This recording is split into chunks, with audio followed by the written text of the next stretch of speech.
عفوا أخواتي في الله. سبحان الله إلهنا الصبر. أخواتي في الله أنت سكدب ولا ليال إن شاء الله هنا لقى أمان هلو قفل بقف walaalka cafi oo halaga amaan helo adduunkan waa laba beri waxba kama qaadayno cibaadadii camalladeena ayay la tegaysaa xasadka saan hore idinkugu sheegay xilliyada ilaahi subxaana tacaala addoonka u naxariisto u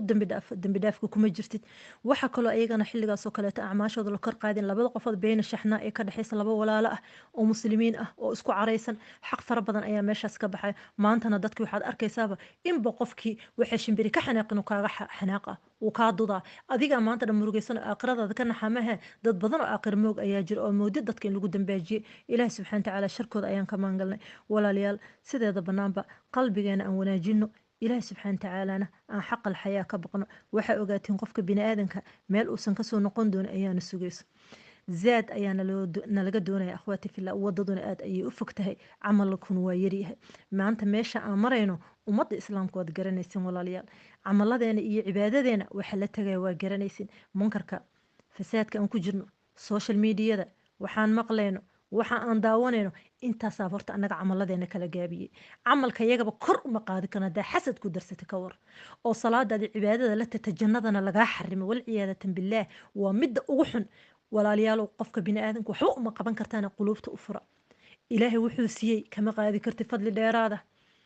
ilaahay wuxuu qofkan biniaadanka darajo iyo magac iyo makaan iyo martabad uu gaarsiiyey wallahi aada ka qaadi karin qalbigaaga inaad nadiif ka dhigta ayuu khayrka ku jiraa tasaamuxa in la badiyo qof kastoo kugu qaldamo aduu ha xadgudbin kii kugu xadgudba soo maaha berida markaa ka degtid ilaahu waan cafiye daraada baan ku cafiye waxba uma haysta dheh asaga ha xiiqsanaado camalkiisa ha buro adiga dee camalku waxba dusha kaama saarno haddii aad isku dayi kartidna ood oran kartid walaal anu waxba kuuma dhimin shaydaanka iska naarna dheh haddaada dhihi karinna aduu ha lagaa ammaan helo almuslimiina man salama almuslim man salama muslimiina min lisaani wayadihi ayuu rasuulka calayhi salaatu wasalaam qofka muslimka laguu sheegayo waaba qofka afkiisii adinkiisa laga ammaan helo subxaana allah soomaalida dhihi jira muslim waa midka afkiisa adinkiisa laga ammaan helo xadiis nebi waay subxaan allah cayaar maha akhwaati fillah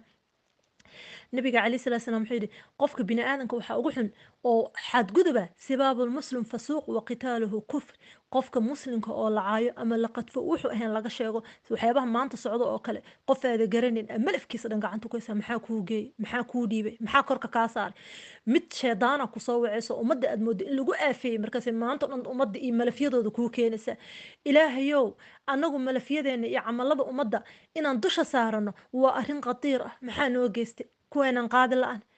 camaladeenan qaadi la-an culaysyadeenan qaadi la-an carada ilaahan qaadi la-an markaasaan waxaan ku darsanay inaan dadka raqiib iyo cadiid ka noqonoon buugaag waaweyn aan wadana waxbaan ka qoraynaa qof walba qofkii lagu weydiiyey informationkiisa oo saddexana keenay yaa kuu dirsaday maxaa kuu geystay war hooy shartii fidnadu way badata waxaan idinku oran laha dumarow khaasatan annaga hoosheena caadi mahane allah aan ka yaabno ilaahay aan ka xishoono waxyaaba aan ku jirna aan hoos u fiirino camalkaaga qof waxaa ugu wanaagsan qofka dembiyadiisa la ooyo oo asaga hoos iskugu fiiriyo oo markuu dadku ku mashquulsan yahay inta aad dadka ka sheegaysid 100% in ka daran ayaa leedahay oo shar iyo musiibo ah iyo qaabdaroo dhan oo haddii maanta fadeexadaada ceebtaada loo tago oo aad kitaabkaaga dhan uu gubanayay wamaca daalika dadkii saaranta iskuma jeedid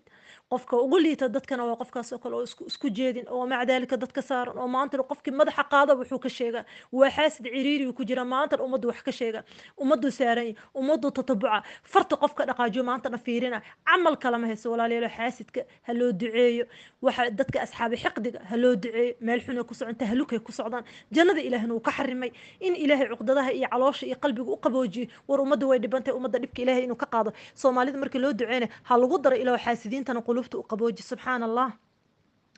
intaa kadib walaalayaal insha allah waxaan doonayaa inaan cafiska ku dadaalno waad garanaysaan akhwaati fillaah abibakar sidiiq markii gabadhiisa caaisha lagu iftarooday oo ifkiga laga sameeyey wiilkii misdax ahaa ee qaraabada ahaayeen markuu abibakar yidhi quudka ayaan ka goosanaa ilaahi subxaana tacaala waa ogeedeen ilaahi subxaana tacaala wuxuu ku yidhi walyacfuu walyasfaxuu alaa tuxibuuna an yakfir allahu lakum war miyina jecleen haddaad iska cafisiin oo iska saamaxdaan miyina jeclen inaa aniga idiin dambi dhaafo subxaana allah nacam wallaahi